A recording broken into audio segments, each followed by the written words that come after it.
ada nggak hal baru yang pengen banget lo coba? Masuk politik kayaknya. Challenge yang tadinya waktu terbatas dan lain-lain akhirnya dimanfaatkan. Ya udah kita ikuti kegiatan-kegiatan yang memang sesuai dengan goals secara personal gitu. Oke. Jadi memang salah satu kuncinya berarti memang harus tahu banget apa yang kita mau dari awal ya. Betul.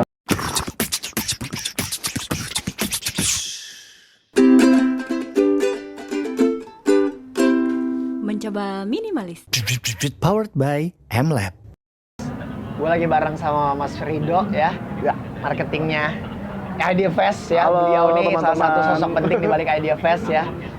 Pas lagi ngulik-ngulik soal lo nih, Ya. satu yang menarik perhatian gue di bio Instagram lo ya kan, di situ kan ada tulisan tuh, yang penting do something. Betul, ya kan? ya. Boleh diceritain nggak? Ya sebenarnya itu iseng aja kayak personal branding sebenarnya dari dulu tuh gue tuh gak bisa diem gitu mas. Oke. Jadi nggak Memang bisa aktif diem, lah ya? aktif, suka bercommunity juga dari zaman sekolah sampai sekarang. Akhirnya ngejalanin itu, oh kita harus selalu do something Oke. ya buat diri sendiri maupun juga buat orang lain. Itu lumayan prinsip hidup yang aku pegang sampai sekarang. Yang triggering untuk lo bisa akhirnya dapat self mantra kayak gitu tuh. Oke, sebenarnya gue tuh organisasi banget lumayan. Oke. Jadi sempat Geng OSIS lah ya. Benar, OSIS. Gue ketua OSIS juga. Jadi waktu Oke. itu sempat OSIS, terus ya biasa kan mas slogan-slogan kampanye gitu. Terus kayak, apa nih yang lucu gitu? Oh, do something gitu. Do something disepelesetin dan itu kebawa lah sampai sekarang. Oke, Jadi kayak iya, buat, iya. oh gue harus lakuin sesuatu terus gitu. Yes, buat dan diri itu sendiri mungkin dan yang orang lain. dan itu mungkin yang bikin lo jadinya akhirnya ya why lo kencang gitu untuk Betul. selalu produktif gitu Benar. ya. Nah, dalam perjalanan lo sendiri untuk bisa stay produktif gitu, challenge-nya apa aja sih biasanya? Oke, sebenarnya tuh challenge yang pertama adalah pasti keterbatasan ya mas. Maksudnya dengan Oke. sekarang kita bekerja, tapi kita juga pengen membuat sesuatu, memberikan Iya, impact dan itu tuh. lain-lain. Ah. Sebenarnya tuh adalah pertama kali, gue lumayan privilege sebenarnya. Privilege Oke. yang dimana itu tahu tujuan hidup tuh dari dulu. Oke. Ya, jadi iya, gue iya. aslinya tuh bukan orang Jakarta mas, Iya, iya, aslinya tuh orang Jambi, ke Palembang, terus juga kuliahnya di Unpad, waktu itu di Jatinangor. Geng Akhirnya- rantau, geng betul. rantau tuh, Mins. Akhirnya lanjut ke kerja di Jakarta udah 7 tahun nih berarti. Oke.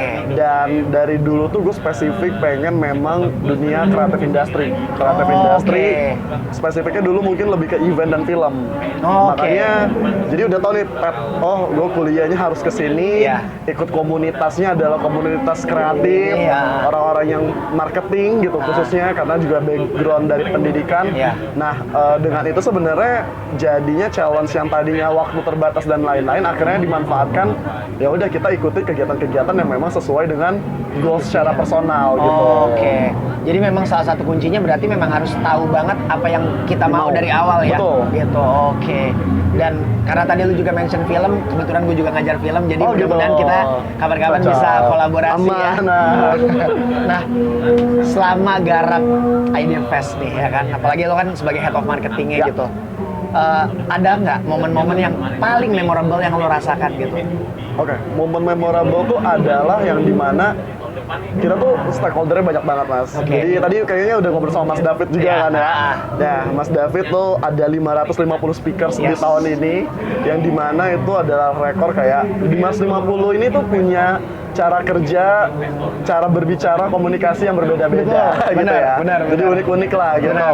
Nah, yang dimana kita sebagai pihak yang mengajak kolaborasi pasti akan harus mengakomodasinya gitu.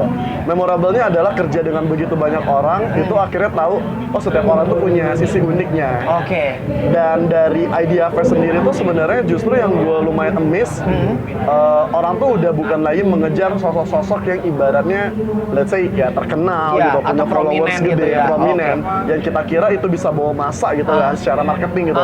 Yang dimana, oh ketika kita ngundang itu tiketnya bisa naik gitu. Iya, ternyata tapi enggak ya? ternyata orang-orang yang membuat kita naik tiket segala macam itu kan KPI saya mas Iya, sebagai betul. karyawan ya, Betul, betul. buat jual tiket dan lain-lain adalah orang-orang yang punya base community yang kencang. Jadi oke. entah dia misalnya arsitek, Iya. desain, orang-orang pegiat lingkungan, orang-orang yang memang punya movement tertentu dan punya masa tertentu, Yang dimana ketika orang itu datang, itu bisa membawa massa.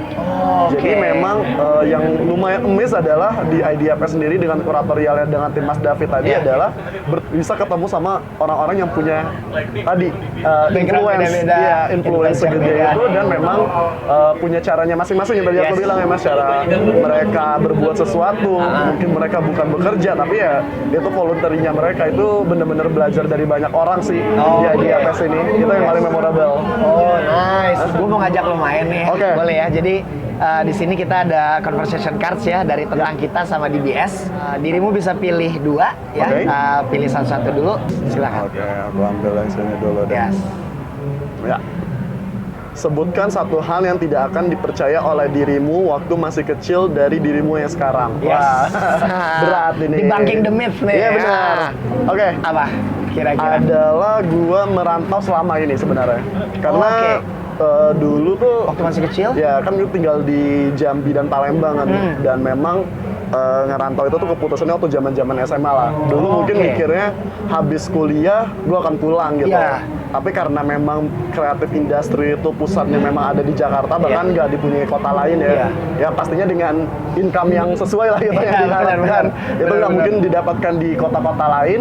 Jadinya itu yang akan ngebawa gue sampai sekarang gitu. Oke. Dan mungkin ya sebenarnya yang nggak dipercaya adalah bisa survive, Oke. plus juga bisa punya teman dan juga circle yang memang bisa support gitu. Oke. Apalagi sebagai perantau Betul. punya ketakutan lah gitu, jauh dari Benar. keluarga dan lain-lain. Itu sih sebenarnya mungkin nggak disadari. Nggak disadari Iya. dan ternyata lo bisa survive merantau sejauh ini Betul. selama ini gitu kan, Betul. dan bikin impact juga Benar, gitu itu ya. sih yang Oke. disyukuri juga. Yes, gitu, Mas. nice.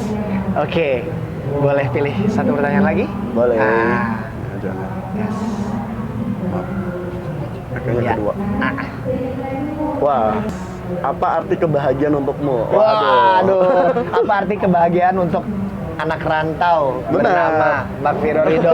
Ya kebahagiaan sih kayaknya sebenarnya lebih ke bisa berbuat untuk diri sendiri dan juga punya impact buat orang lain sebenarnya. Oke.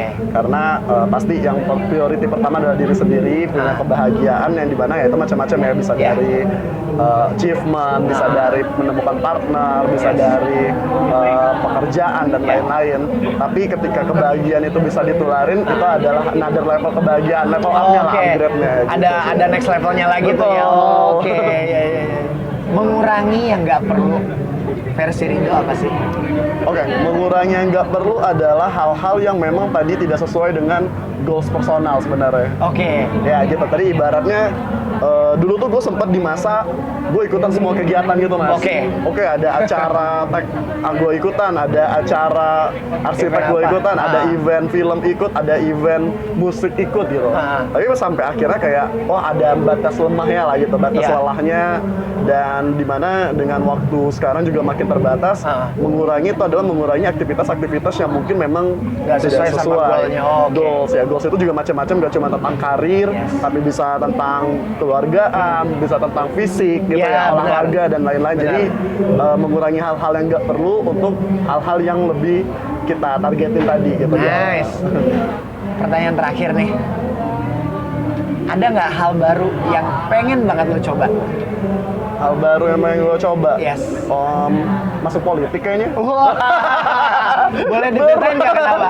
Boleh diceritain nggak kenapa? Kenapa ya? Jadi dulu tuh gue suka biasa lah, maksudnya orang sambat gitu ya, Yes. gitu kayak gue Sambat di sosmed suka ya. sambat dan lain-lain gitu, kayak ngata-ngatain segala macam. Tapi sampai akhirnya menyadari, kayak kalau gue nggak ada di sistemnya nggak bakal bisa deh gitu.